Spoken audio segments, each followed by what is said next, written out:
What's up, guys? Mason the Brock Henderson here, and this is Bull Season 6, Episode 1, Gone.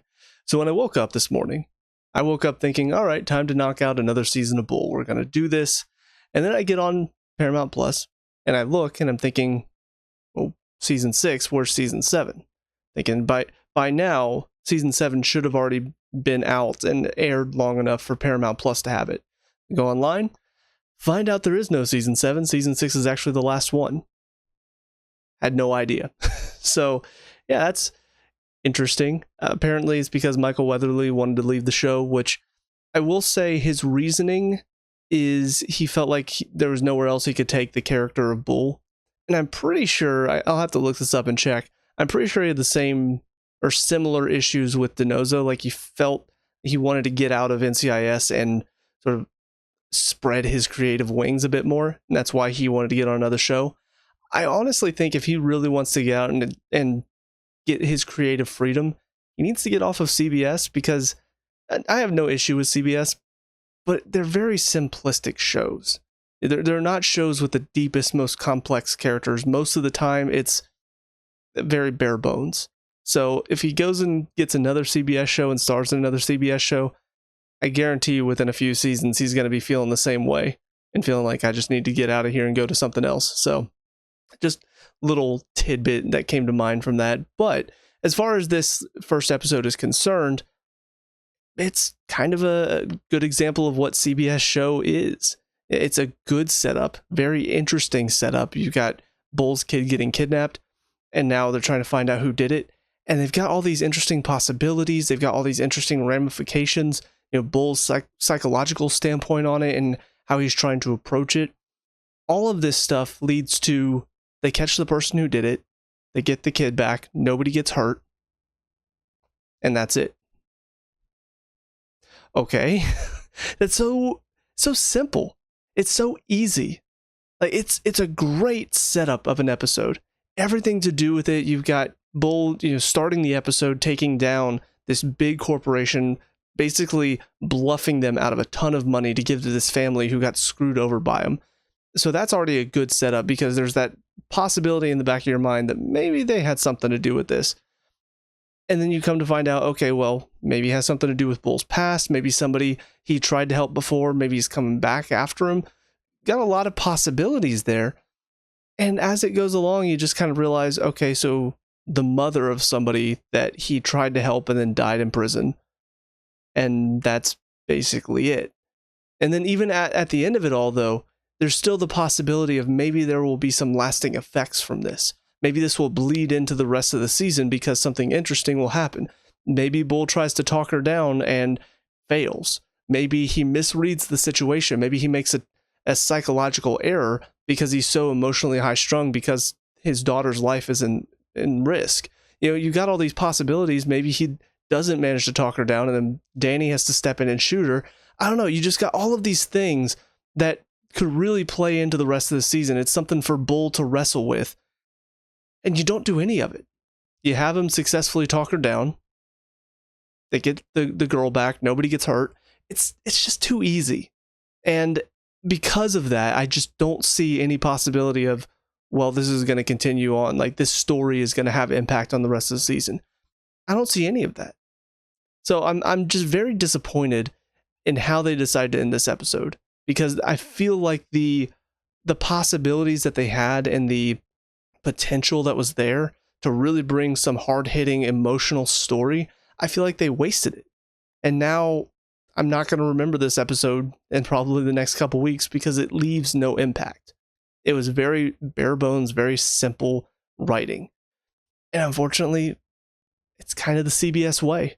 They don't want to do anything that's too hard-hitting, at least nowadays. I do think they had a bit more bite to their writing previously, but modern day CBS, it feels like you can't get them to write something that has long-lasting emotional impact. You'll maybe get it once in a blue moon, but it doesn't have the same lasting effect that some of these shows that I've watched. I'll remember a whole season because of how much it affected me. I don't feel that way when it comes to NCIS or Bull. Criminal Minds Evolution is a different story because that's on a different service technically, even though it's still connected to CBS. But I don't know. feeling that disappointment that I feel sometimes when I get into these shows and I like the characters and I like how stories are set up sometimes, and then they just have no real impact at the end. So it's just disappointing. I will also say apparently Benny's no longer on the show. I meant to look up and see why. I think it's Freddie Rodriguez. So it's either Gonzalez or Rodriguez, I'm pretty sure. I don't know why he didn't come back. I'll probably look that up so that way I know going into episode 2. But a little disappointed with that, mainly because, I mean, this could have been a really emotional episode for him too, considering it's his niece that got taken. But, oh well. I guess that's about it for this one. On to the next episode. I'll see you there. And now episode 2, Espionage. So this one was okay, I suppose. There is a little bit carrying over from the first episode. We do see a little bit more of Bull really reacting and feeling this anger of these people came into my house and took my daughter and I wasn't here to stop it. So there was a little bleed over, but I don't feel like it's anything that's going to carry on for the rest of the season. And that's where I feel like if they had done something that did have a bit more consequence or some more ramifications for his actions, I think it could have built up an interesting long-running story as he's dealing with that and he's trying to maybe get some confidence back or something. But as it is, he's just super angry and letting that bleed over into his work and all of that. It's just not as interesting, in my opinion, as what could have been. And on top of that, I will say some of his reactions were okay. You know, his reactions to the attorney they were going up against, I thought those felt decent enough. His conversation with Izzy, though, didn't feel real to me. It felt almost a little melodramatic in a way. Just the way he was laying on her shoulder and he was just talking so dramatically and almost in a kind of Shatner sort of way. Like, it didn't feel real. It didn't feel like a real person. And then on top of that, I already was feeling a little off. That scene was sort of off-putting. You get to the end of the episode, and Chunk tells the guy that they're defending that he's getting no prison time. His reaction was golden, just chef's kiss. It was brilliant. So it escalated that scene even more in my mind that, yeah, that was a weird scene. That was not well done. I don't know if the directing was off. I don't know if his acting was off and nobody wanted to tell him otherwise. But yeah, it was not great, unfortunately. And that did take this episode down a little bit. On top of that, I will say the whole story with Taylor didn't really feel necessary either. I remember her getting back with her ex. I do remember that story a little bit. The problem is I've not seen the show in so long. I don't remember why they got divorced to begin with. And I don't remember why they decided to see each other again. It's something that I probably should have got myself recapped on before we started this season. But as it stands, yeah, this episode just kind of felt like maybe there was some backlash in between season 5 and 6. Maybe there was some fan backlash saying, why are you doing this to Taylor? And she shouldn't go back with him and all this. So the writer's like, well, I guess we're not going to do that, and quickly wrote it off. It felt weird because I'm pretty sure this was something that lasted quite a few episodes last season. And now here we are and it's ending just in episode 2. So I'm not saying it's a bad thing. Again, I don't remember why they got divorced. I don't remember if he's a piece of shit or not. He might be.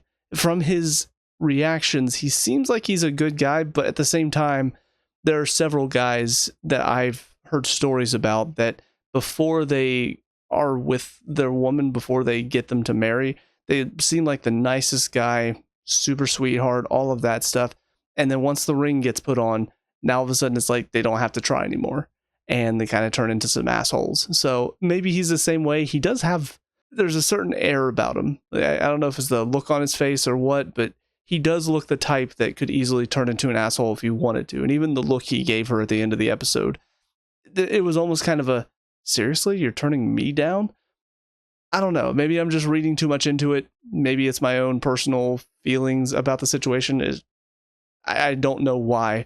But I just got that sense that there's a little bit of ego there that if she had gone back to him and decided to get remarried to him, I feel like he would have held it over her for a while. But I don't know. It's a story that in the end, it didn't really amount to much. It was just kind of there for her to have something to do for this episode. And then by the end of it, she decides to cut it off with him. And that's about all that happens. So it's just odd. for me. It was an odd episode in some ways. It felt there were some scenes that I felt were off, and then there were some scenes that felt kind of pointless at the end. It's not a great start to the season, if I'm being honest. And I did find out apparently Benny is not going to be on this because I guess there were some investigations into him. Some of what I read, it's hard to say because I mean there's so much that's said and so much that's taken out of context and so much that is made up and some stuff that's hidden. I don't even know, but apparently there were some accusations against Michael Weatherly, and so people were speculating maybe that's why he decided to quit the show. But apparently there was some also investigations done into Freddie Rodriguez. Pretty sure I looked it up and it was Rodriguez. Anyways, but I saw that there were some investigations done to him, and I guess because of that he was kicked off the show. So I don't know. It sucks because I did like Benny as a character, and I thought his and Bull's relationship was one of the highlights of the show. Like the way that they weren't always seeing eye to eye. You know, there's constant back and forth, but at the end of it all, they were friends and they managed to find a way to work around those differences. So to see that he's not going to be a part of this final season, it is disappointing. And it does feel like we're losing a big chunk of the show. No pun intended, you know, with chunks still being here. But yeah, I think that is a huge loss for this season. And whether or not it was deserved for him to be kicked off the show, as far as the quality of the show and the storytelling and all of that, it is a disappointment that he won't be here. So just how I feel about it. But I think that's about it for the second episode. So on to the third one. I'll see you there. And now episode 3, Bull Undone. This one was a bit better. It still was pretty predictable though. As soon as they introduced the brother, as soon as he brought up his brother, all I could think was the brother's probably going to be the one who actually did it. It was either that or the father. It's going to be one of the two. And the more involved the brother got, the more I felt like it was going to be him. I feel like the father would have been a better choice. It would have been a little bit more, not shocking, but I think it would have been a bit more clever in the storytelling, because I'm pretty sure he said his father wasn't around anymore. So there would have been that feeling of, we can't just say the father did it because it feels like we're trying to blame a dead man and we don't really have proof. We can't get him to testify about it or anything. So I don't know. I feel like it would have been pretty interesting, say Sarah decides she wants to try to make Jackson look bad or something, or maybe he did something that was going to make him look bad, and so the father killed her to keep her from talking. I feel like that would have been more interesting. And honestly, even the way that we find out that Billy killed her, it's just very cliche. Like, oh, they got into a fight, you know, he tried to kiss her because he thought that she liked him, and then she didn't. She runs away, and then he wrestles with her because she's going to tell his brother, and then she trips and falls and hits her head on the concrete, and then he buries her body.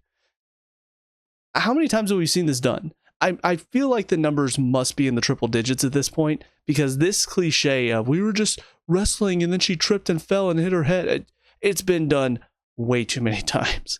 But outside of that, the stuff with Bull, it's okay. I wouldn't say it's really that interesting. The fact that, first of all, I didn't talk about this in the first episode, but the ringtone, who has that ringtone for their cell phone? Who has the old school like payphone ringtone on their cell phone? I know it's supposed to probably just be like a placeholder ringtone, something that they maybe didn't want to pay for. I don't even know what to call it. Just the ringtone that comes to mind is just the typical one, like that one. That's the one that I think of when I think just cell phone ringtone. I'm surprised they didn't get that one. Maybe you have to pay for the rights to it or something to put it on your show. I just feel like for that ringtone, it would make a lot more sense why Jackson has that ringtone, because it's just a lot more common to hear. So it's a little weird, but again, I don't know if it's a copyright thing, if they just couldn't pay for it or whatever, but it's something that I wish they would have changed, because hearing that ringing coming out of a cell phone just doesn't make any sense to me, because it's not a sound that I would expect to come out of a cell phone. But I will say his whole dilemma right now, it's okay. It's not really gripping me though. I feel like we're seeing him experience all these different emotions after what happened with Astrid, and I just don't really know if they're hitting the right beats with it. I don't feel like I'm connecting to this story. I don't feel like I'm sympathizing with Bull. He's more so just acting like a an asshole in these episodes. And I'm not really sympathizing with him so much as wishing he would take a clue and step back and take himself out of the situation, because he is half the time making things worse, more so than he's making them better. And obviously he's still very intelligent. He still has a good grasp on what's going on, but until he gets himself right, he has about, I would say, a 50-50 chance whether he's going to mess up the case or he's going to save the case. And obviously for this show, more often than not, he's going to save the case. I would like it if there was a case where he did like screw it up beyond the point of being able to win. You know, kind of saw that a little bit in the last episode, but I don't feel like they went all the way with it because they still managed to find a way to get the guy out of prison. But I almost wouldn't mind if they lost one of these cases. If somebody they're trying to help out ended up not being able to be saved because of something Bull does, and that's when he really has to check himself and realize, I need to make some changes, I need to get right, or else I'm not going to be able to help people. So that's just how I feel about it, and maybe we'll see them do that, maybe not. But as far as the case itself in this one, you know, like I said, I wish there had been a little bit more intricacy, not just a straightforward, oh, the brother did it.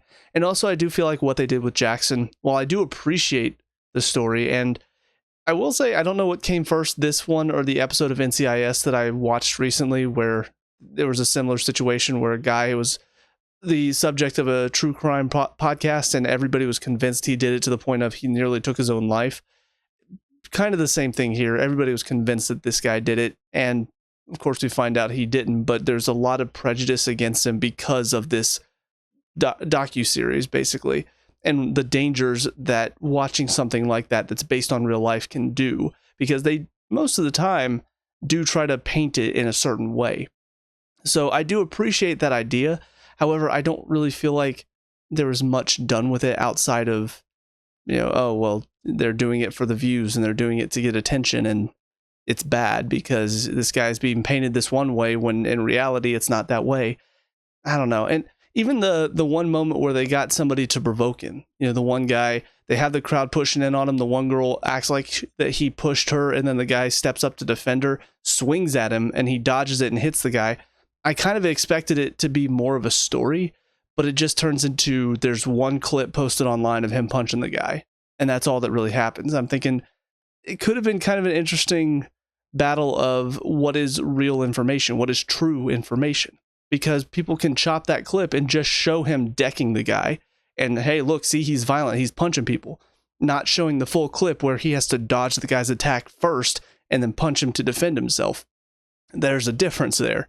So I just felt like there was a lot more they could have done with this story in general, and they just didn't do any of it, unfortunately. So all in all, decent 3 episodes. I'm not sitting here saying that I'm really hating this season so far or really enjoying it. It's just, it's a decent start. I'm disappointed with some of the aspects. I see the potential for more in some of these episodes, but on the whole of it, it does feel like there is just something lacking at the moment.